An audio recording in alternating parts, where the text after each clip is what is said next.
Сәлеметсіздер ме, құрметті оқушылар? Бүгін біз шеңбер және дөңгелек тақырыбын қарастыратын боламыз.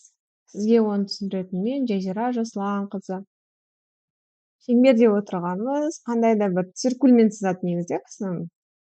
Циркульдің инесін дәл ортасына қойып, карандашымен бірдей қашықтықта жүргізген нүктелердің жиыны шеңбер деп аталады деген бізде анықтама бар.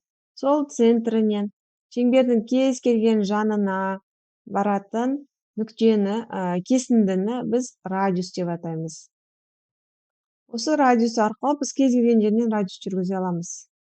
Кез келген. Ол радиустардың барлығының ұзындықтары бірдей болады екен. Және де біз осы шеңбердің несін таба алады екенбіз? Ұзындығын таба аламыз. Шеңбердің ұзындығын С немесе L әрпімен белгілейді. Шеңбердің ұзындығы 2 π r деген формуламен анықталады. Дәл осылай шеңбердің дөңгелек дегенді де анықтайық. Дөңгелек деп отырғанымыз шеңбердің боялған түрі.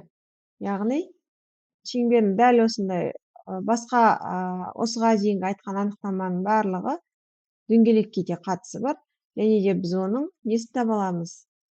Боялған бөліктің ауданын таба аламыз. Мысалы, біз осыға дейін квадраттың ауданын таба аламыз. Төртбұрыштың ауданын табу үшін ені мен қабырғасын көбейту керек. Квадраттың ауданын табу үшін не істейміз? Қабырғасын көбейту керек. Сол сияқты шеңбердің ауданын табу үшін S-тен болады. Бізде неге? L сияқты. S-тен болады π r квадратқа. Так, бізде тағы да диаметр деген түсінік бар. Диаметр деп отырған ол 2 радиус. Яғни, мынаны жалғастыратын болсақ, мынау бізде аралық бізде 2 радиус, ол бізде диаметрді беретін болады.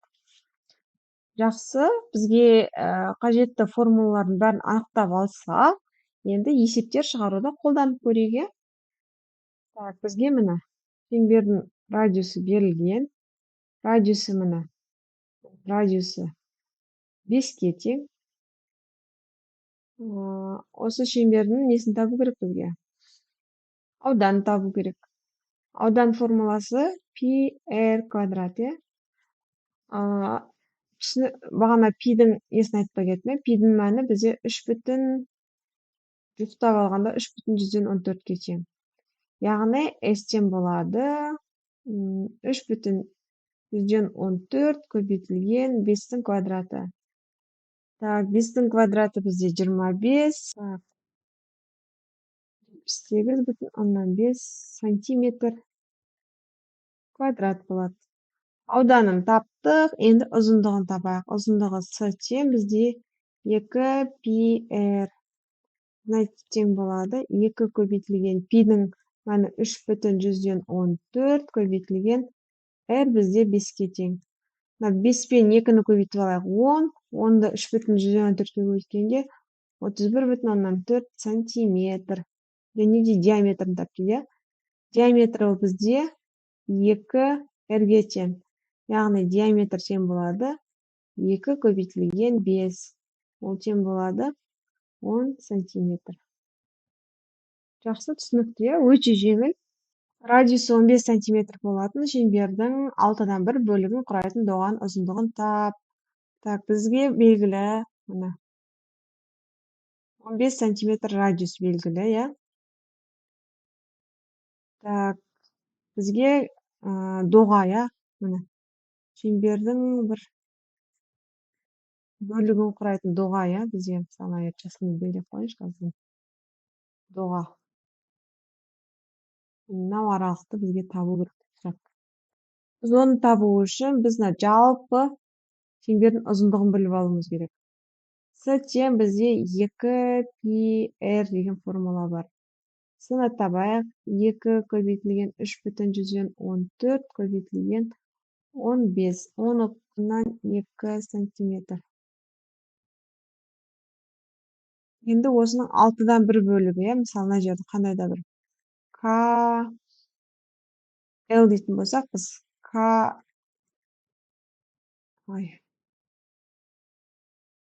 L доған былай белгілеп қоямыз. Ұзындығы ол бізде 94,2-ні көбейт 6-ға деп тұр ғой. 6-дан 1-ге көбейт деп тұр.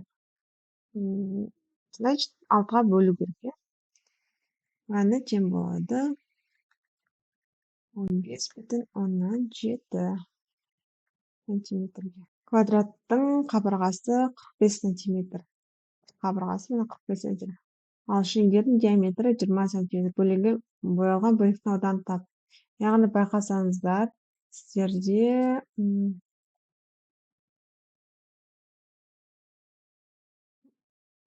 квадраттың мынау бізде диаметрі 20-ға тең. Каждыйның диаметрі 20-ға тең, Ал бізде мынау қабырғаның ұзындығы 45 сантиметр. Боялған бөліктің ауданы тап. Яғни бізге мыналар боялмаған, ақпен тұрғандар. Бізде 2 аудан табу керек болады.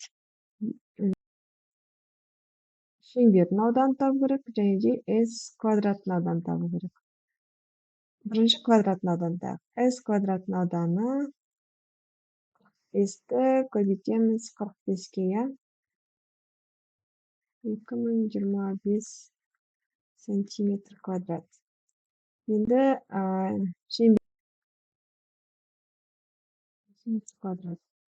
Так, енді бізде шеңберде нешеу? 3, Осынан 3-ке көбейтіп, боялған бөліктің ауданы табу үшін S квадраттан азайтамыз 3 S шеңберінің 20 сантиметр екендігі. Және де қанша айналым жасайды? Бірінші біз мынаның толық айналым жасаған кезде неше сантиметр болатындығын тауып алуымыз керек. Ол үшін бізде формула бар. 2 тең πr S тең S тең